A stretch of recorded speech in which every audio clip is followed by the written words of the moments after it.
wrote this song many years ago. Labor Day, Brooklyn. A young Haitian immigrant was savaged by a member of the NYPD, New York Police Department. Used a toilet plunger, put it where the light don't shine, and almost destroyed the inside of this man. He survived, but it brought a song along. And since then, so many people, artists across America and South America, have redone this song. I feel very proud, even though it's a dread situation. So I'm going back in time, Brooklyn, the night it happened. So much trouble in the home of the brave, at the land of the NYPD.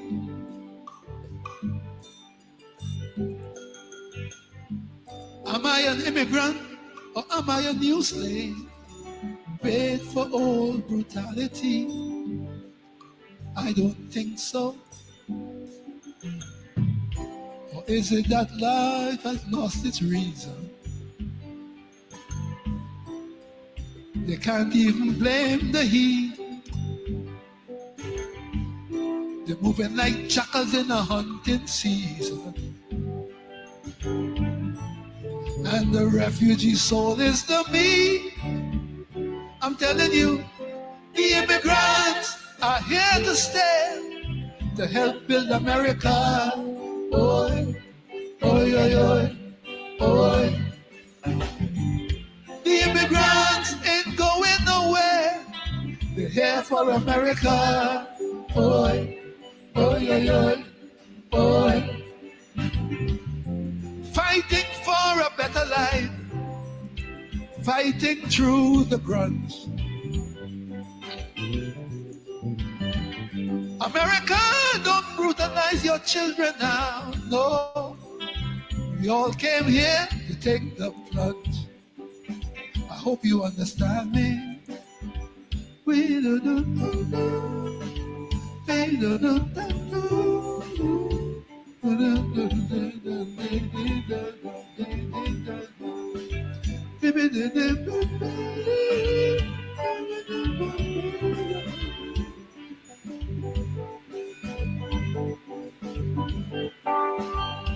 This city is now like a sweet soul calypso, a compa and a reggae.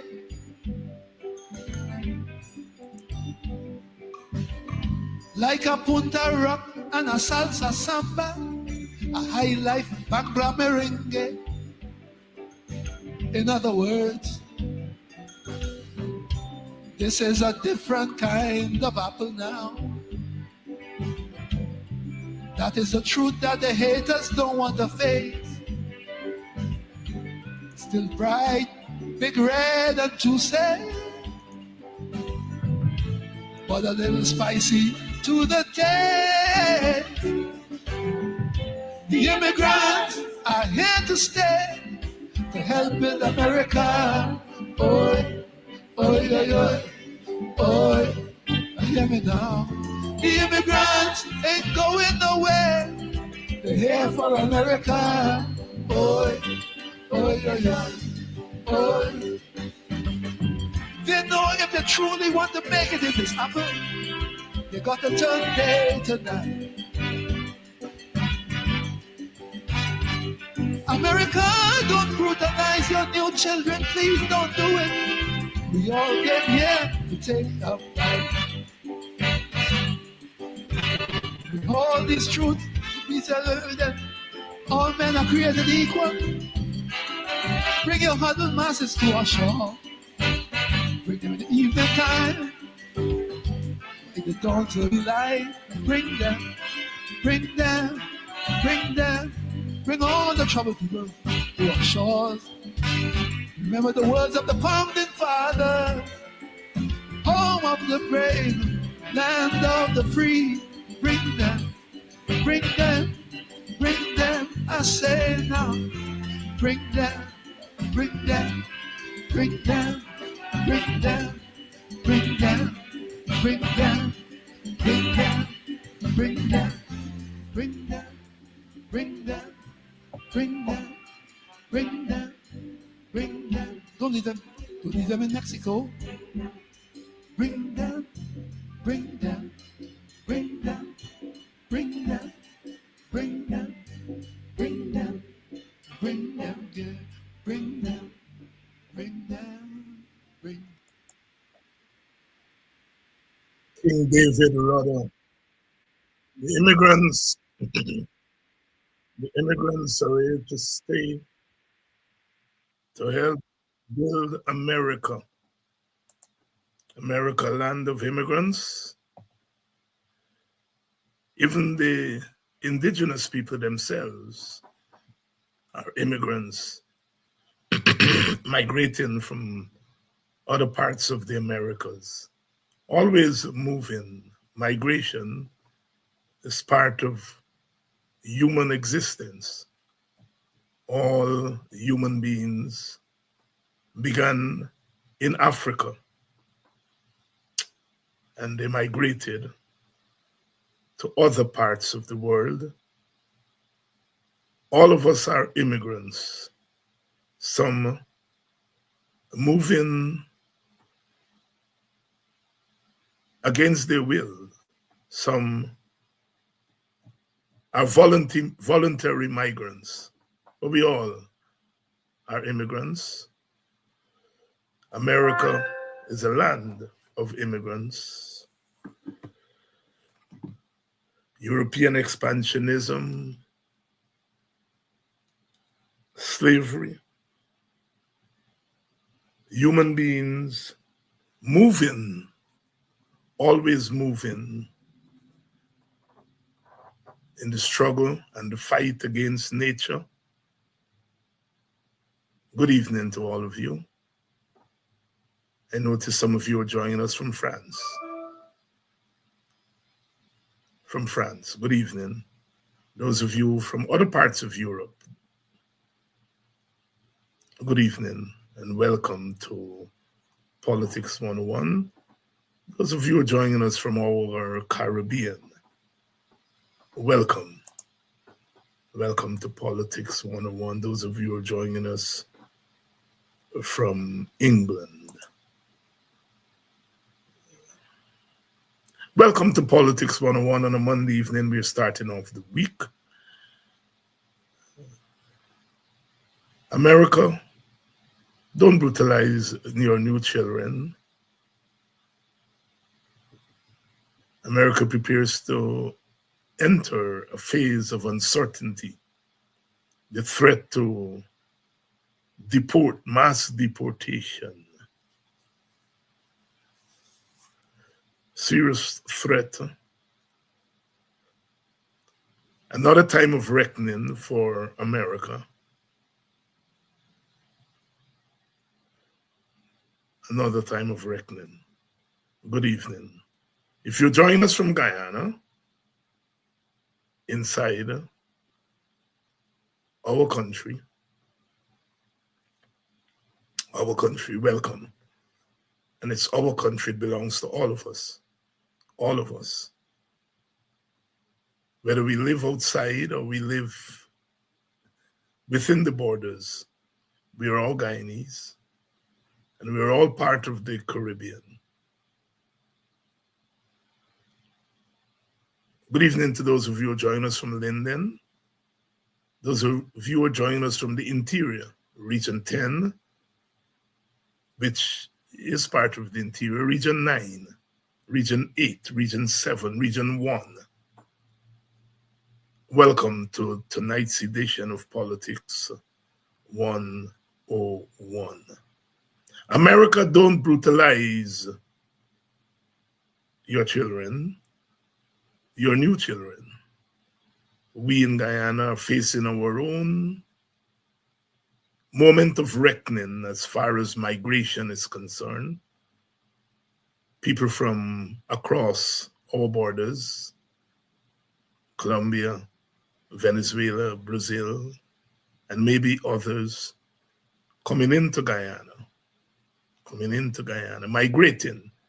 People go where there is the promise of a better life. Our day of reckoning in Guyana. Our cry is not to brutalize our new migrants.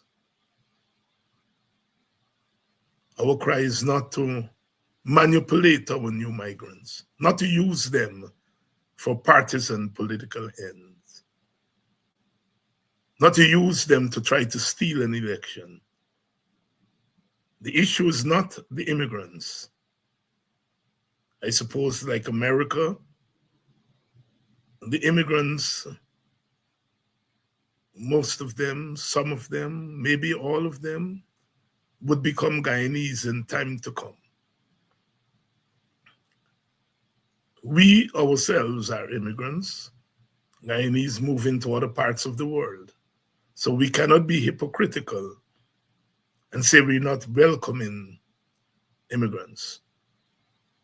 All we're asking is do not use our new brothers and sisters, do not use the immigrants for partisan political end.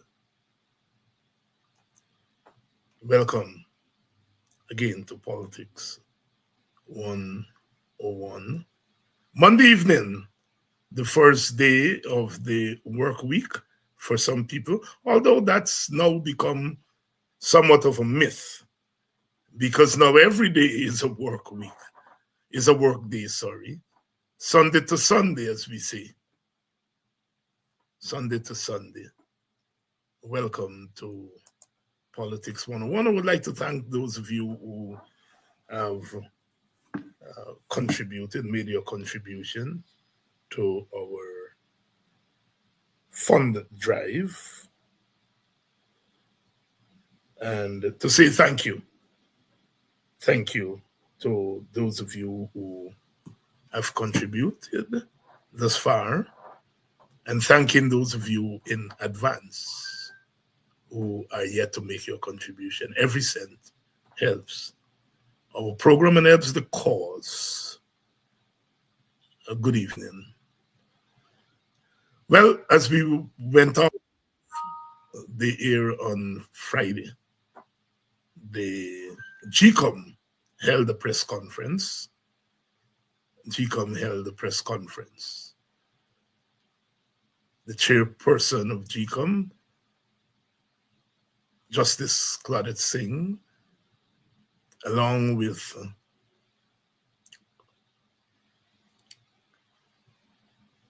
the CEO, Chief Elections Officer, was there. We had, very importantly, the legal advisor to GECOM was there.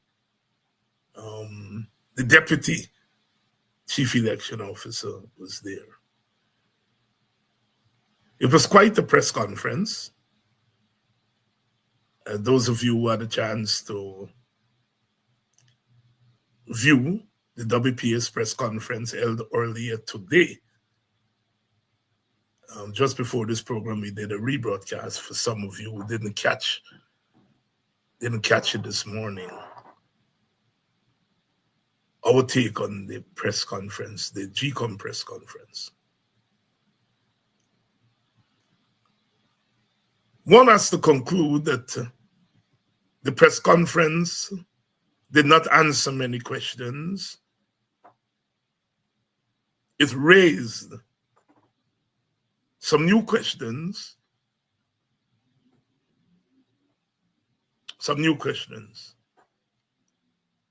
We feel that GECOM should hold more press conferences. GECOM is at the crossroads, as our country is at the crossroads. The integrity of GECOM is at stake. Lots of people, I'm sure, do not have much confidence in GECOM at this time. And GECOM has to convince the population that it is going to be able to deliver a proper, a credible election next year. or whenever those elections are called. It is critical. Elections all over the world are critical. Elections do matter. Those elections help to elect those who will govern. And who governs gets the opportunity to determine who gets what, when, and how. Elections are important. Elections are not the sum total of democracy, but it's a very important aspect of democracy. Elections have consequences. Those of us who live in the United States of America know exactly what I'm talking about. This Thanksgiving is not going to be a fun time for almost half of the electorate in the United States because of the outcome of the last elections. In many regards, the last election has made America a one-party state. Would you believe that? America loves to quarrel and curse other countries, former communist countries, for being one-party states. Well, America is now a one-party state. Not for the first time, eh? There was a time in the 19th century and early 20th century when America was a one-party state, the southern part of America. When you went to register to vote in the southern states, they didn't ask you which party you belong to. They registered you as a Democrat. The Republican Party did not exist in the South.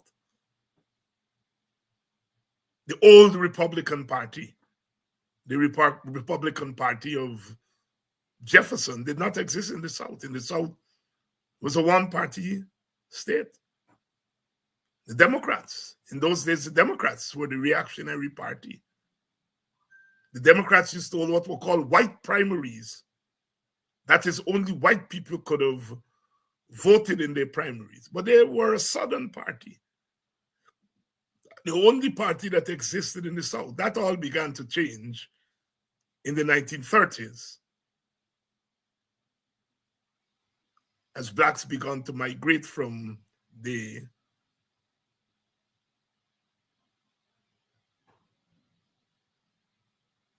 Republican Party to the Democratic Party, because blacks, the freed blacks, supported the Republicans as the party that supported black emancipation. The Democrats didn't. As late as 1948, when President Truman desegregated the armed forces, the Southern Republicans, many of them, left the Democratic Party and they formed a party called the Dixiecrats. In the 1948 election, Strom Thurmond was their presidential candidate. We saw blacks moving into the Democratic Party after then, and whites moving away from the Democratic Party to the Republican Party. So America was a one-party state for a long time, a part of America, the southern part of America. Well, of course, for blacks, for a long time, America was a no-party state, since neither party, they could not join because they weren't free citizens.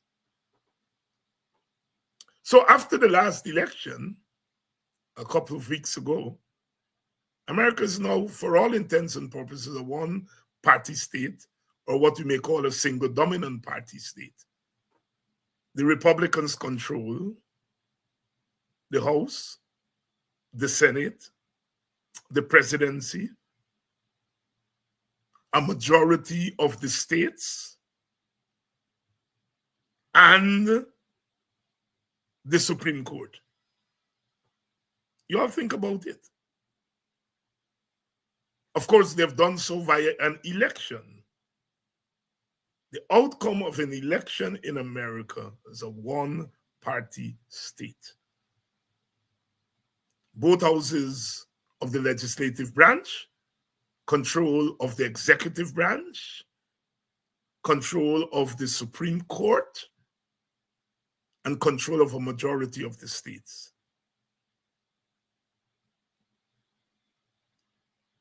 Our Guyana is no different. One party, the People's Progressive Party, controls the executive branch, controls the legislature,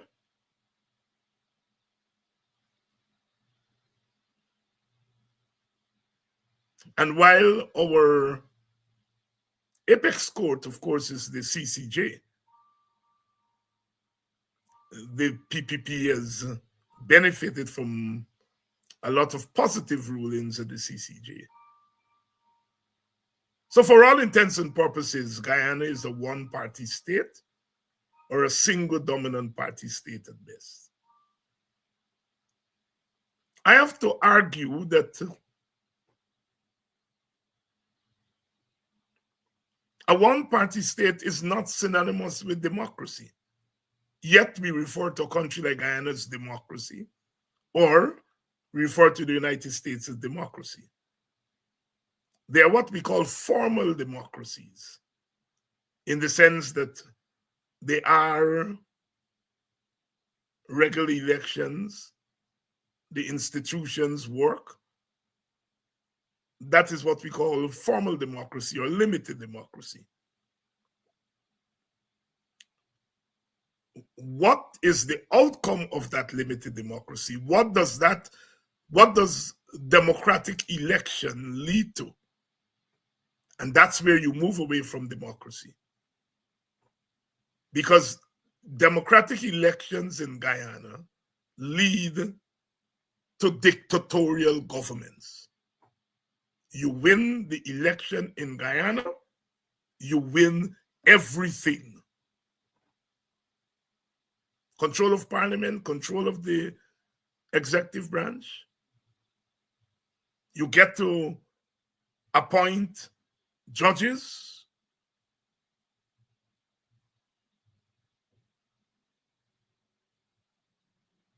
Even though the Constitution says that, there must be consultation with the opposition, we see the PPP government has been willing to use the doctrine of necessity to make appointments even without consulting the opposition. In the United States, there's such a thing called recess appointments. President Trump has to get through his cabinet members and other very important nominations. He has to get them through Congress, the Senate. But if the Senate refuses to conform, he can wait until Congress is out of session and appoint the people. They'll be acting, what's called recess appointments. The same thing the PPP did in Guyana. They appointed the Commission of Police without consulting the leader of the opposition. He's acting, but he's on the job. So when people tell you that because you have elections, that is the end, that is the sum total of democracy, oh no. That's formal democracy. You now have to move to substantive democracy. What does that formal democracy lead to? And formal democracy can lead to dictatorship. We are experiencing that in Guyana. And that is why GECOM must not play around with elections. And GECOM has been playing around with the conduct of our elections. The 2020 elections was a disaster from a GECOM standpoint. GECOM cannot look at the 2020 elections and say that those elections were properly and democratically conducted. It cannot look at those elections and say the outcome of those elections were arrived at democratically. No.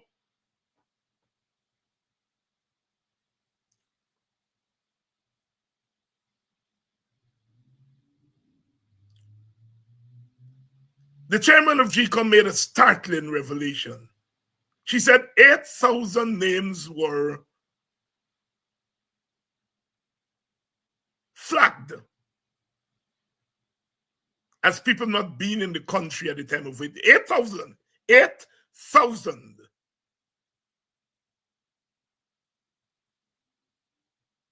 And this came as a result of a recount. And the recount came out of what were called an order. It was an ordinance. It was as close as you can get to a law. It was gazetted. And out of that recount, 8,000 names were flagged and sent to GECOM, saying, look, these people were not there at the time of voting.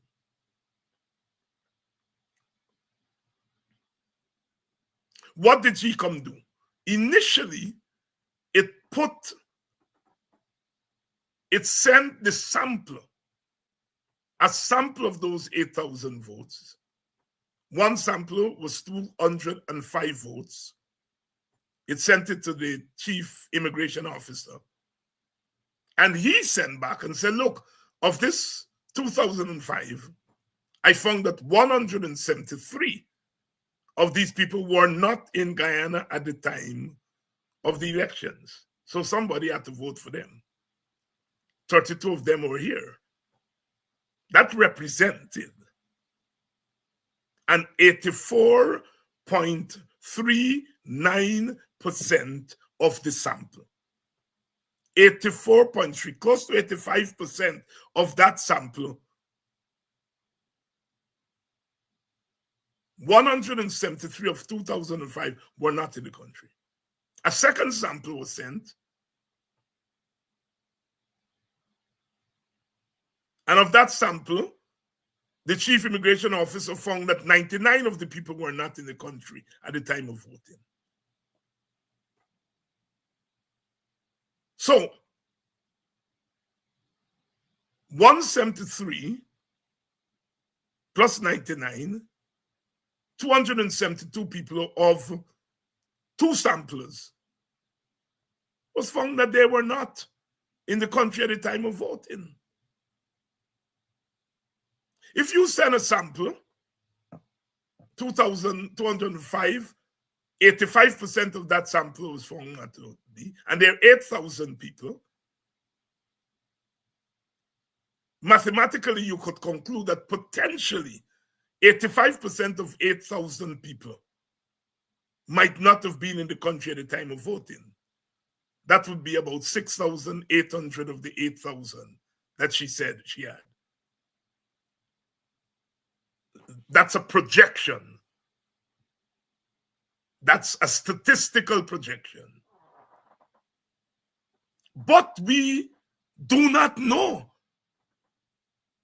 whether it was more than 6,800 or less, because the Madam Chair did not send the rest of the sample to the chief immigration officer. She did not. She held on to them. Not only did she hold on to them, she did not inform the CARICOM observers. She did not inform the other observers. Look, I got 8,000 names here of people who are accused of not being in the country at the time of voting. I sent a sample to the chief immigration officer, and he found that 85% of that sample were indeed not in the country.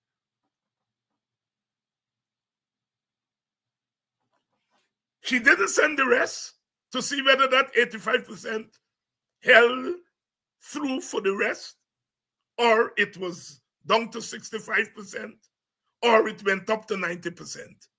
She held on to them. She didn't inform the media, I have them. She didn't inform the observers that she has this time bomb sitting there. She went ahead and she called the election for one party, knowing that she has potentially 8,000 cases of voter impersonation.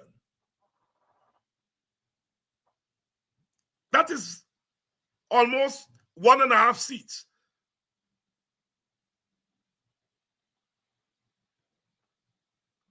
The PPP was declared the winner with a majority of 1 seat. 1 seat. You have voter impersonation, you have the number of cases that is equivalent to 1.5 seats. And you declare an election for one contestant which won by 1 seat. And you have potential voter impersonation which could have been verified had she sent them to the chief immigration officer. She did not. She did not tell the public. She did not tell the observers. And then she said something at the press conference. She said, well, I didn't act on them because that's a matter for a petition. And that's a matter for the courts. And if the court found that all of those persons, or some of them, were not in the country, it's a breach of the law. The Madam Chair said that if of those 8,000, some of them or all of them were found not to be in the country at the time of voting, it's a breach of the law. So she declared an election with knowledge that there is a potential breach of the law.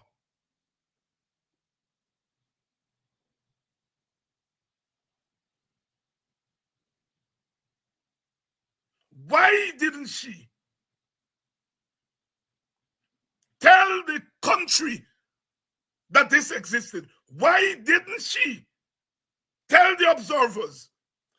Those names came from the Order 60, the GECOM. They didn't come. Nobody picked them up at the corner of the streets. Order 60 was like a law. It was not a substitute for law. An ordinance is almost like law. It was gazetted.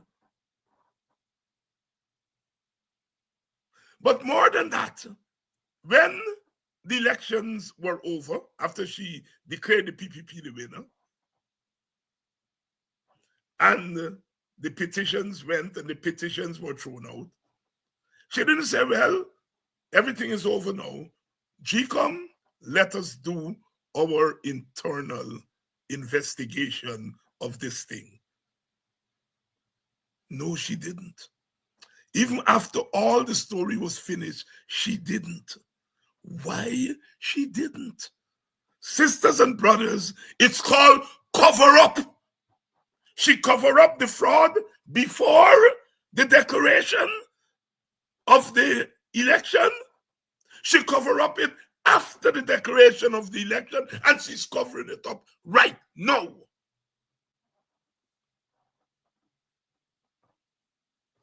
She herself, as an officer of the law, she said, if it is found to be true by a court of law that these people were not in the country, it would be a breach of the law. She said the commissioner would have had to go before a court if the petition had gone through and give evidence saying these people were not in the country. Well, he already gave evidence to something, while not the substitute for law, but is almost like a law, which is the Order 6, the recount. The recount was almost like a petition. The evidence from the recount was what was going to go to a petition. The court didn't have to go digging. The evidence was presented to GECOM. She, Madam Chair, would have had to go before the court and said, I got this list. I sent 2 samples. 1 sample came back and said 85% of the people are not in the country. She would have had to give that evidence. The immigration officer, the chief immigration officer, the commissioner would have had to give that evidence. Why not? You did not make this public. It was a cover-up of fraud. Cover-up of fraud. And the fraud potentially could have overturned the results of the elections, could have made a difference. Usually the court would say, look, there is fraud, but the fraud would not have affected the outcome. Well, this fraud potentially, more than potentially, high probability that this instance of voter impersonation would have affected the outcome of the elections. Cover up. That's what Madam Chair and GECOM have been involved in these last 4 years. The verbose Multiprepe Attorney General asked for the list. GECOM gave him the list. He's the Attorney General. He got this list. This is the same Attorney General that urged the police to charge some GECOM officers and to charge some coalition leaders for attempting to rig an election by mistabulating the votes in Region 4. All right? So you now have 8,000 names of people who clearly voted or potentially voted that were not there. You have a sample already where the chief election officer said, look, of 2005, 173 were not here. Who made it possible for them to vote?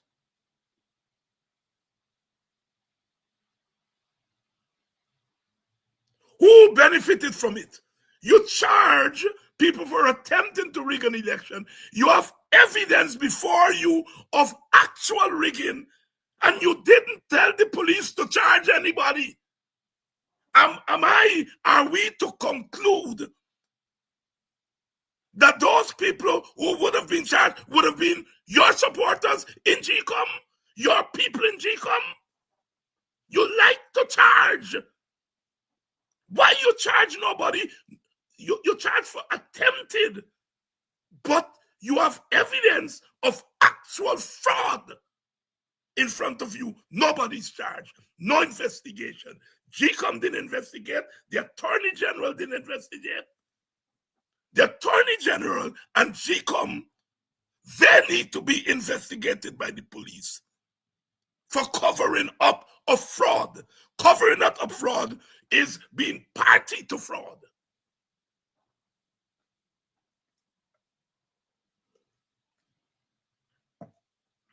You know,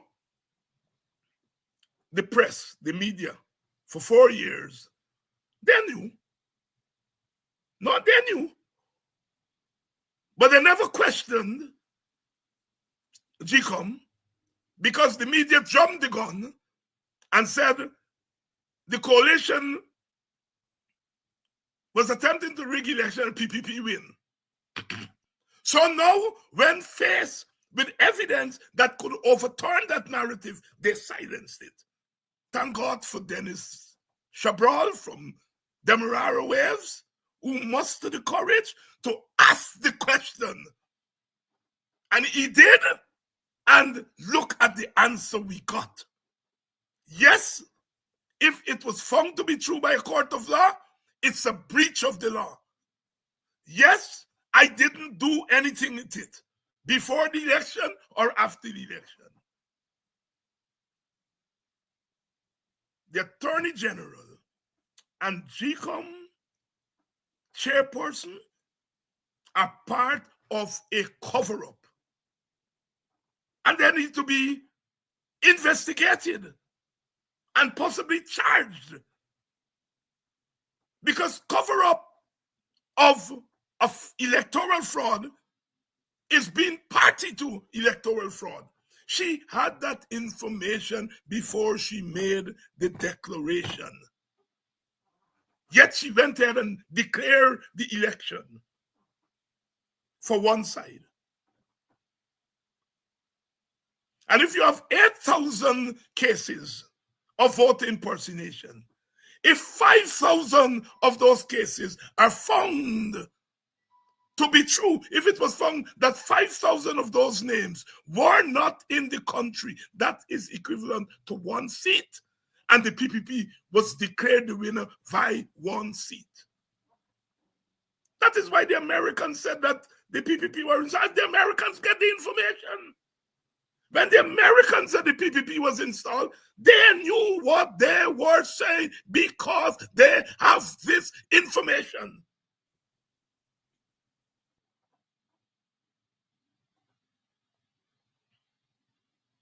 But the story is not finished yet.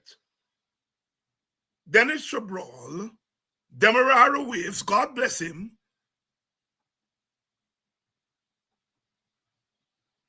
he asked about the 47 boxes that were found not to have statutory documents. Madam Chair said, yes, it was drawn to her attention. Yes, initially she put aside the 47 boxes. She said, oh, included in the count. She said she asked Lowenfield where the documents could be. He said the documents could be at Caldigen because that's the East Coast Command Center. When Lowenfield went to Caldigen, he couldn't find the votes. He couldn't find the documents. Statutory documents. Statutory means legal. Statutory documents. He couldn't find them. He told Madam Chair, I couldn't find the documents. Madam Chair, after initially removing the boxes, decided she's going to count the boxes, and her excuse is that Vincent Alexander said that the people should not be disenfranchised. What she did is start off the story. What Vincent said is that, look, you cannot take out these boxes, which I understand is equivalent to about 10 to 12,000 votes in those 47 boxes. And he was saying that people voted. And so what you could do is hold a by-election in the constituency. That is another election just for the districts where those boxes were. Madam Chair did not take Lowenfield's advice, which is to take out those 47 boxes, don't count them in the final outcome because they don't have statutory documents, they are tainted votes. Vincent said, look, you know, although they are tainted boxes, the votes are not necessarily tainted. Let's do a by-election. He gave them a way out. Madam Chair did not accept. She didn't do a by-election. She didn't take Lowenfield advice to remove the boxes altogether. She didn't take Vincent advice to do a by-election. She just put the boxes there as though they're legal. When Dennis Chabral asked the legal advisor on Friday at the press conference. He said, what does the law say must be in the boxes? The legal advisor, he chuckled because he know, right. He get catchy. He said, the law says that these documents, especially what are called sensitive documents, should be in the boxes. That's what the law said. That's what the legal advisor said. The law say. And if the law says that these documents got to be in the box, especially sensitive documents, then the absence of these documents from the boxes, means that there's a violation of the law. And Lowenfield was right. If the law says you have to have these documents, especially what is called sensitive documents in the box, the law said that. And if the law said that, and the documents are not there, then the votes are not validly, they're not legal. Lowenfield was right. I'm not saying Vincent was wrong. Vincent was giving away out a compromise, and they didn't accept the compromise. But Lowenfield was right, because according to the legal advisor on Friday, the law said this, and so it was a violation of the law for the documents not to be there, and so it was a violation of the law to count those votes as valid votes.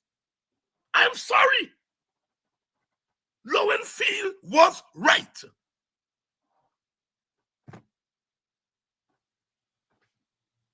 Those votes represented 2 seats.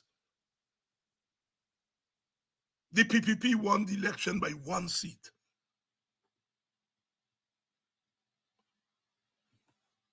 The legal advisor said, well, we are now training GECOM personnel, and in the training, we are telling them what documents need to be in the box. Post-mortem can't bring back dead. You know that. They are correcting fraud after they use the fraud to declare the election. Who took those documents out? Were they intentionally taken out? If at some point the documents were supposed to be at Caldigen, who removed them from Caldigen? Where are they now? Somebody burned them? Somebody threw them in Maika River? Somebody buried them somewhere? Where are those documents?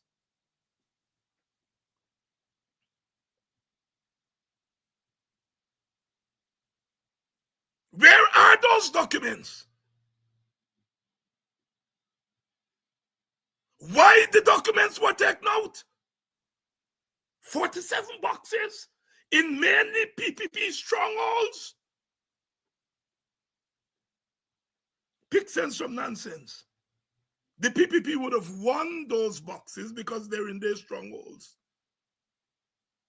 But the documents would have shown real votes, would have shown the tally, and it's clearly they padded those boxes, they added votes to the boxes. And as they put the documents in the boxes, the documents would have recorded the correct votes, and it would have shown there were more votes in the boxes than the document. So they take out the document, they probably burn them, or whatever they do them. There may be a Congress place, I don't know. Not Congress place, Freedom House. I don't know. But what could be the motive for taking out these documents? It is clear that the documents would have contradicted what were in the boxes.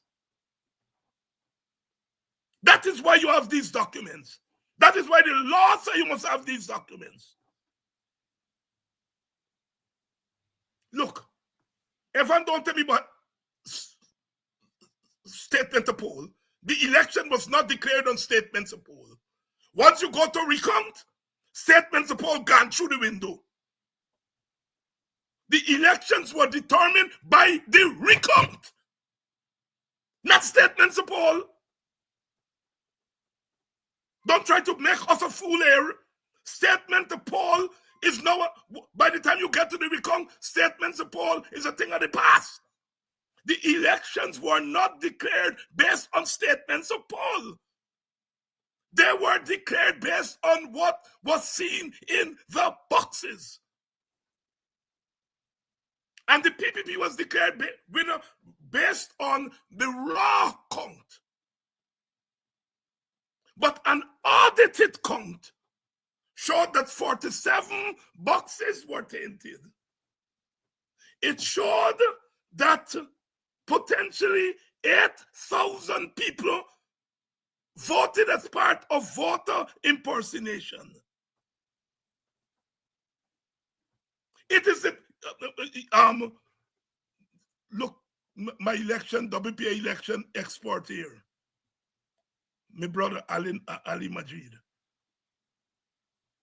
Ali says the documents are placed in the ballot boxes by the presiding officer.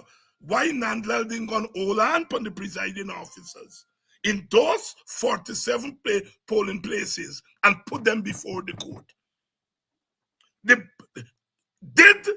the presiding officer put the documents in the boxes and somebody take them out? Or did the presiding officer not put? So whoever presided was of 47 boxes engaged in electoral fraud.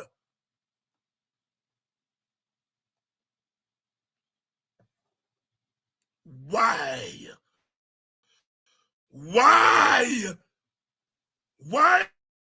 take out or why not put documents in the box? A thief will tell you, I didn't put them in the boxes because they would have contradicted what was actually in the boxes.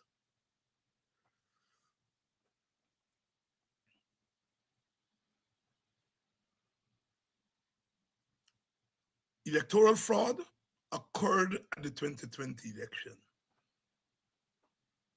If the PPP is saying that there was an attempt to rig the elections and they have SOPs to prove it, the coalition were saying and are still saying that there was actual rigging, not potential, not attempted, actual rigging of the elections because 47 boxes did not have statutory documents, which was a breach of the law. 8,000 names were flagged as potential examples of voter impersonation. The police, the police, immigration said in a sample of 2005, 84% was not in the country. So what the coalition is saying, we saw actual fraud. We saw actual fraud, and our evidence is the empty boxes, meaning boxes without SOPs. Our evidence is these people who are not in the country, and the police say, it's true, we are not. What the coalition people did is that they went and they did field work. They took names, they took maybe a sample, I don't know how they did it. But they took these names and they went and checked. And they found that these are names of people who weren't in. They didn't get it 100%, but they get it 85%. And if they were able to present 8,000, as old people say, where that come from, more there.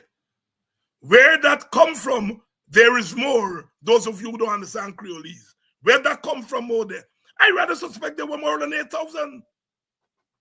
There are more than 8,000.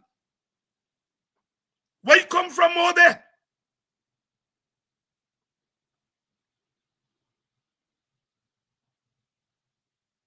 Were there other boxes that did not have statutory documents that may have eluded the coalition counters?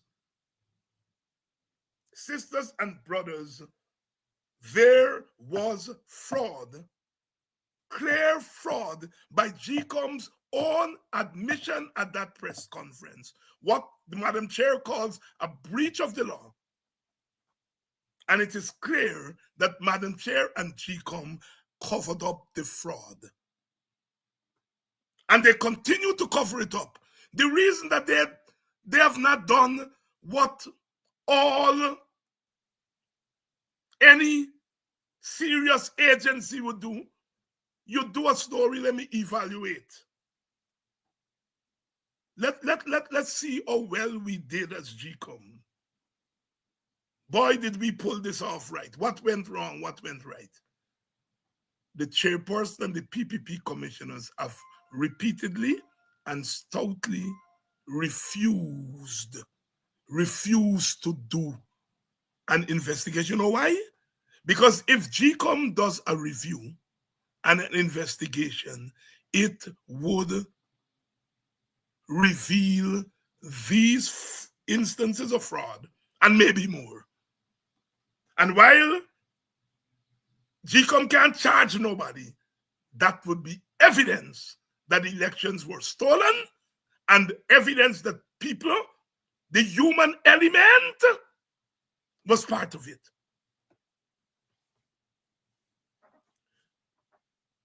I have not deliberately, when people were calling me during the 5 months, David, come out, including people in my own party, yeah? Come out and condemn the coalition for rigging this election. I said no. The WPA said no. Let us wait. Let us wait and get the fullness, as Rastaman would say. Let us wait and get the full citation. And up to this point, the WPA has not said who won the election because we do not know. What we know is that there was fraud. That we know because the evidence is full in our faces. So we did not. I have not. I know a lot of people on the side say, well, the PPP rigged the election and the coalition won. I couldn't go down that road. Nor could I go down the road and say, they see Mingo with a bed sheet and so that means PPP win. I couldn't do that. We in the WPA couldn't do that, and we didn't. And we are perhaps the only party who did not call the election one way or the other. And now we are hearing from GECOM that the ammunition for fraud was there, buku. Habar. Buku. And you know Creoles will know what I mean by habar. Buku. Doro. In case you had young people and know Creoles, you are learning something tonight. The evidence was there, doro, plenty. That's what it means. Enough. Habar, enough.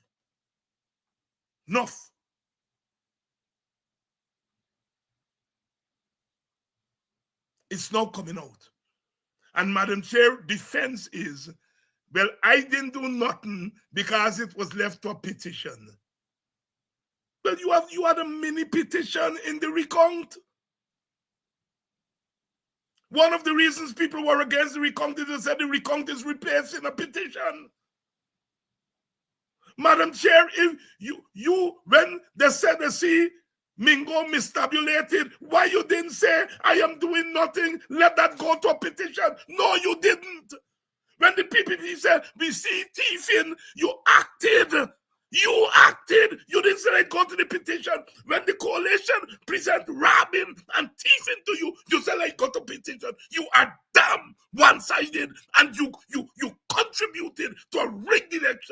welfare of the PPP are ready to go. Jail me quickly for saying this. Sue me.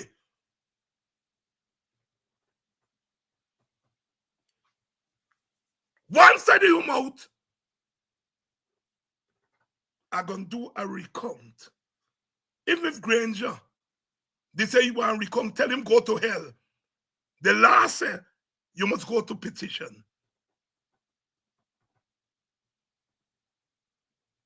The last say, we must go to petition. You didn't. You went to a recount. You went to a recount. When the other side present thorough evidence, buko evidence, habar evidence, you say, let's go to petition. How the hell can you sit there and say you were being fair? No, Madam Chair. I have respect for you as a judge. But in this instance, as GECOM Chair, you have contributed and continue to cover up, as GECOM Chair, cover up fraud.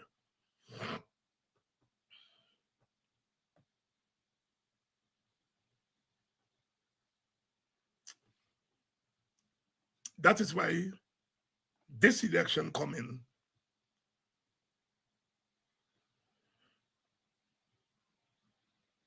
we can't play wrong.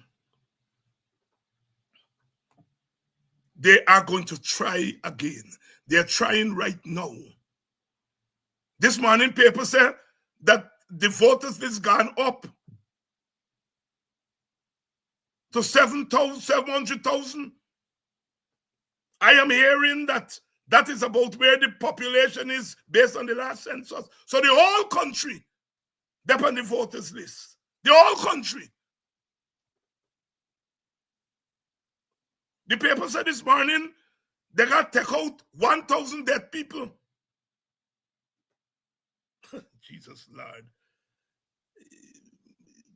Me village alone must get about 300 dead. The whole country is 1,000 dead people you find.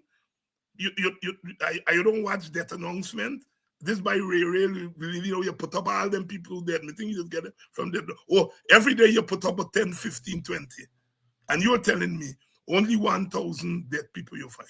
What about them 1,000 who dead in America and Canada and England and Barbados and what?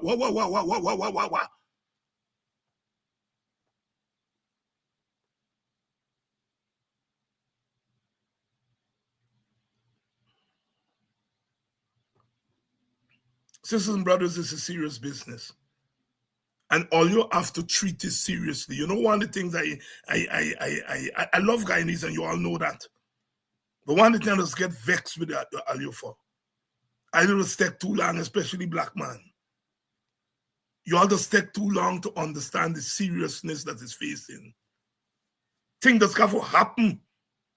People just got beat at you before you realize you're all getting beat. When a man come in with a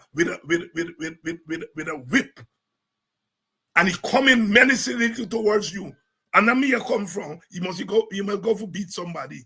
A man with a whip watching you with blood in the eye, and you still do not believe that he come in for whip you. You wait till he meet there and bust your ass, and then you say, oh, Jesus Christ.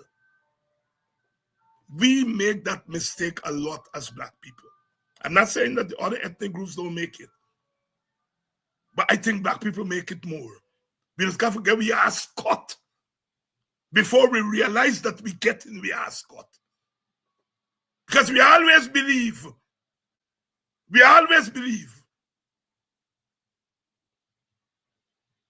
something.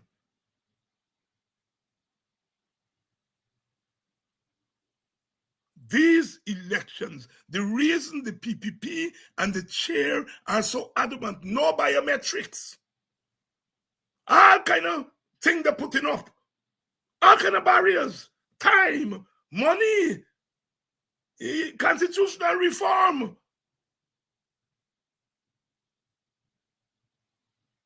The bus ass has already started. The bus ass has already started. And we on we side arguing about who should be presidential candidate, rather than realizing that they are rigging the ass, rigging the hell, rigging the behind out of this election already. A man get a cutlass in your hand and say, I'm going to cut your neck off. I'm going to cut your head off. And you say, nah, man, a joke you make. Nah, man, a joke you make. Give me $100,000, man. And he put $100,000 in your hand and then chop your head off. Spend that $100,000 now. Spend them now. Spend them. Spend them. He cut your head off. And that is what the PPP is doing, is cutting our heads off and giving me $100,000 and be. They cut your head off and use your head. Use your head as a vote. Give somebody your head and say, vote for him. Vote for she. We got to get serious. We have to get serious. If after you all listen to me tonight and you all do not realize exactly what happened in 2020, yet the narrative out there is that the the PNC attempted to rig the election. And everybody running around the place repeating that. SOPs, where the SOPs? I don't want to tell them where the SOP there. The elections were not determined by SOPs. Lyndon, right. You're quite right, Lyndon. When you get, I have not, look, and I don't even know why some of our people even agree to that nonsense. You cannot have polling stations in people's private houses. You put in polling station in people's bedroom. Sisters and brothers, are we depanam? Are we depanam? We have to realize the seriousness of this. And we have to fight. Fight. And when our leaders are going to throw in the towel, I notice some of you all cussing Granger, and you're all right. Because, anyhow,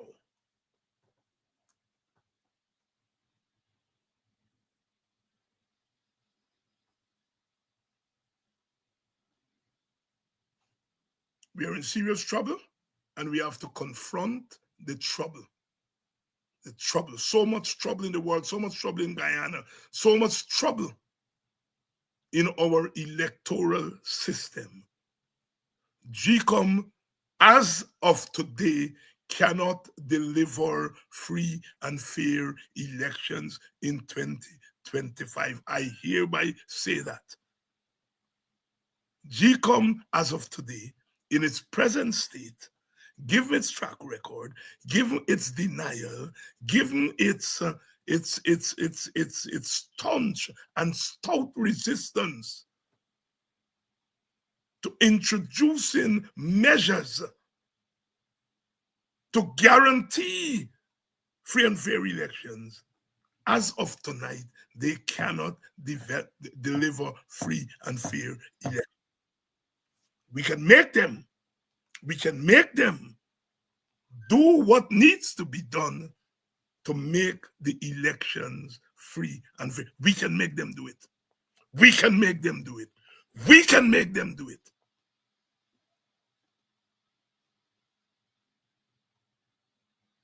You all have to decide. Thank those of you who have made your contribution.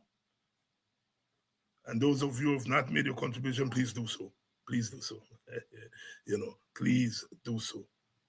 We have this cause. We have to continue this cause. We have to continue it. And we have to recognize that this cause calls for all kinds of action, including keeping our media, keeping our forums going.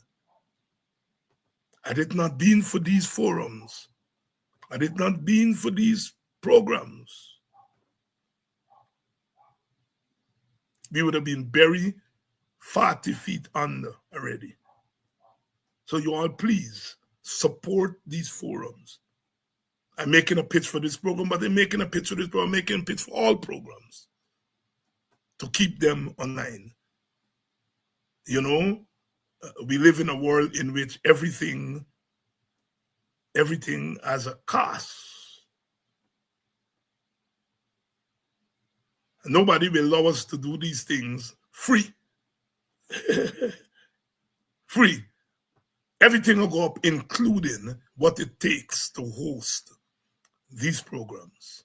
So please make your contributions, and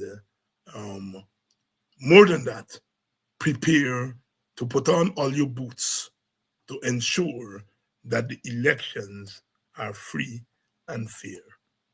I love you all. I must. Love begins at home, like charity begins at home. And together we can do this thing. We are.